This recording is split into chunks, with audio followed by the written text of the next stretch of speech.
Hello दोस्तों, आप सभी का स्वागत है एक बार फिर से हमारी YouTube channel unique story world में। दोस्तों, आज की इस वीडियो में हम आपके लिए लेकर आए हैं एक अनोखी कहानी जिसका नाम है सच बोलने से भगवान सब कुछ देता है। तो चलिए दोस्तों, आपका ज़्यादा समय ना लेते हुए इस कहानी को शुरू करते हैं। बहुत समय पहले की बात है। इंद्रपुरी नामक राज्य में सत्यव्रत नाम का एक राजा राज्य करता था। वह बड़ा ही न्यायी और सत्यप्रिय था। वह अपनी प्रजा के सुख का बड़ा ख्याल रखता था। उसके राज्य में चोर और डाकू बहुत कम थे। वह दुखियों के दुख और गरीबों की गरीबी दूर करने की कोशिश हमेशा किया करता था। उसकी प्रजा बड़ी सुखी थी। राजा भेष बदलकर अपनी प्रजा की हाल जानने के लिए सब जगह घूमा करता था।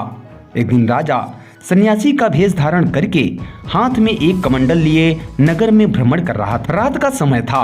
सड़कों पर लोगों का आना जाना बंद हो चुका था। घूमते घामते वह एक गली के मोड़ पर जा पहुंचा।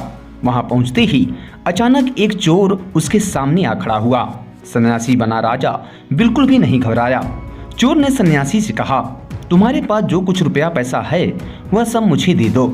सन्यासी अर्थात राजा बोला, तुम कौन हो? चोर बोला, देखते नहीं हो मैं भी तुम्हारे समान एक आदमी हूँ, मुझे रुपए चाहिए, रुपए, समझे? सन्यासी अर्थात राजा बोला, मैं रुपया दूंगा, लेकिन यह तो बताओ कि तुम्हारा घर कहाँ है और तुम्हारा धंधा क्या है? चोर बोला, मेरा घर यहीं पास में ही है। पहले मैं एक गरीब किसान हुआ करता था, जिसकी वजह से मेरे सारे खेत बिक गए। मेरे घर में मेरी पत्नी और मेरे 8 बच्चे हैं। हम बड़ी गरीबी में दिन काटते हैं। मैं चोरी करके अपनी जीविका कमाता हूँ। इसके अलावा मेरे पास कोई दूसरा उपाय भी नहीं है।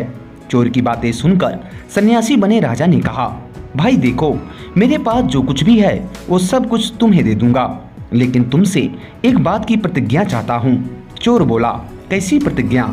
सन्यासी बना राजा बोला, तुम्हें वचन देना होगा कि तुम आगे से कभी झूठ नहीं बोलोगे। क्या इसके लिए तुम तैयार हो? चोर बोला, यदि तुम रुपया दोगे तो मैं ऐसा वचन दूंगा। सन्यासी ने तुरंत अपनी कमर में बंधी हुई थैली लेकर उस चोर को दे दी और कहा कि देखो, इसमें अब तुम्हारी जरूरत भर के लिए रुपए हैं। इससे तुम अपना काम चलाना, लेकिन आगे से कभी झूठ मत बोलना।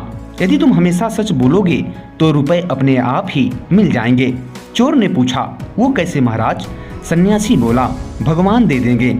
चोर के मन में सन्यासी बने राजा की बातों का बड़ा असर हुआ, इसलिए उसने सन्यासी से विनीत भाव के साथ कहा, महाराज क्षमा कीजिए, आज से आप मेरे गुरु हुए। आपने मुझे उपदेश दिया, रुपया भी दिया। मैंने आज तक आपके जैसा दयालु आदमी कभी नहीं देखा। आप बड़ी ही महात्मा मालूम होते हैं। आगे से मैं कभी झूठ नहीं बोलूंगा, लेकिन मैं चोरी करना नहीं छोड़ सकता। सन्यासी बने राजा ने उसे आशीर्वाद दिया और वहां से चला गया। रास्ते में राजा मन ही मन बहुत प्रसन्न हुआ, क्योंकि वह जानता था कि सच्चाई और चोरी दोनों एक साथ कभी नहीं चल सकते। दूसरे दिन रात को राजा फिर एक मामूली आदमी के वेश में निकला। पिछले रोज की तरह वह उसी गली से होकर गुजरा। उसी समय उसने देखा कि एक आदमी दबे पांव चला जा रहा है। राजा ने उस आदमी के पास पहुंचकर पूछा, अरे तुम कौन हो और इतनी रात को कहां जा रहे हो? आदमी ने कहा, मैं एक चोर हूं और राजमहल में चोरी करने के लिए जा रहा हूं। राजा को मालूम हो गया कि यह वही पिछले दिनों वाला ही चोर है। अतः उसने मन ही मन सोचा कि क्यों ना एक बार फिर इसकी सच्चाई की परीक्षा लेनी चाहिए। इसलिए राजा ने पूछा, तुम चोर होकर सच कैसे कह सकते हो? क्योंकि सच कहने से तुम चोरी कैसे कर सकते हो? पकड़े नहीं जाओगे? चोर ने कहा, सच कहने से चोरी में कोई बाधा नहीं पड़ेगी, क्योंकि सच कहने से भगवान मदद करेंगे। राजा बोला, तुम राजा के महल में कैसे घुसोगे? वहाँ तो बड़े कड़े पहरेदार हैं। चोर बोला, ये तो वहाँ जाकर ही पता चलेगा। वहाँ जाने पर कोई न कोई तरकीब जरूर सूझेगी। राजा बोला, अच्छा, मैं एक तरकीब जानता हूँ, मैं तुम्हें सब कुछ बता दूंगा, पर क्या तुम मुझे भी चोरी का आधा भाग दोगे?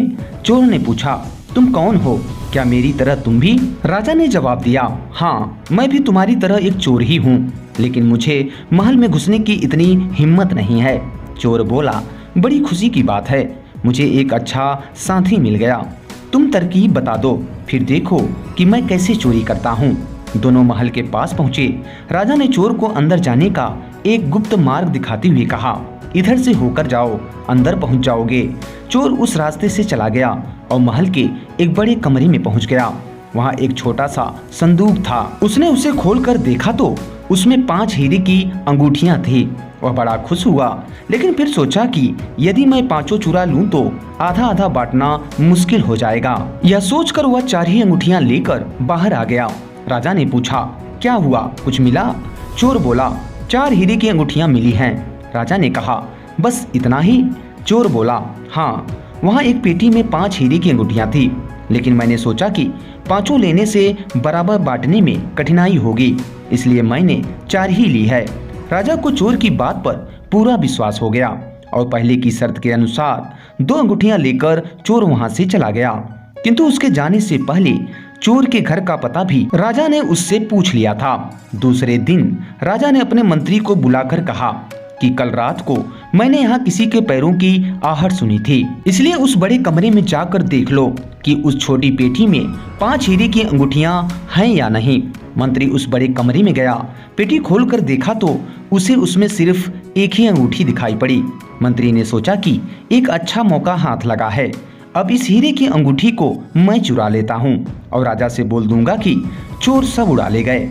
यह सोचकर उसने वह अंगूठी चुरा ली और राजा से बोला कि महाराज, कमरे में पेटी तो है, लेकिन 5 अंगूठियां गायब हैं। राजा को मंत्री की बात पर विश्वास नहीं हुआ, क्योंकि वह सब कुछ पहले से ही जानता था। इसलिए उसने सोचा कि जरूर इस मंत्री ने ही एक अंगूठी चुरा ली है। इसलिए राजा ने तुरंत अपने सिपाहियों को आदेश दिया कि इस मंत्री को गिरफ्तार कर लो और इसकी तलाशी लो। सिपाहियों ने मंत्री को कैद कर लिया। तलाशी लेने पर वह अंगूठी मिल गई। राजा ने मंत्री को कड़ी सजा देकर उसे जेल भेज दिया और फिर उस चोर को बुलवाया और उससे कहा कि तुम्हें आज से मैं अपना मंत्री बनाता हूँ। यह सुनकर चोर घबरा गया। उसने हाथ जोड़कर राजा से कहा, महाराज, आप यह क्या कर रहे हैं? राजा बोला, तुम सच्चे हो और सच बोलने से भगवान हमें सब कुछ दे देता है। और फिर राजा ने उससे पूरा हाल कहा। चोर को यह सुनकर बड़ी खुशी हुई। उसी दिन से वह चोर नहीं रहा, बल्कि वह राजा का एक विश्वास पात्र मंत्री बन गया। धन्यवाद दोस्तों।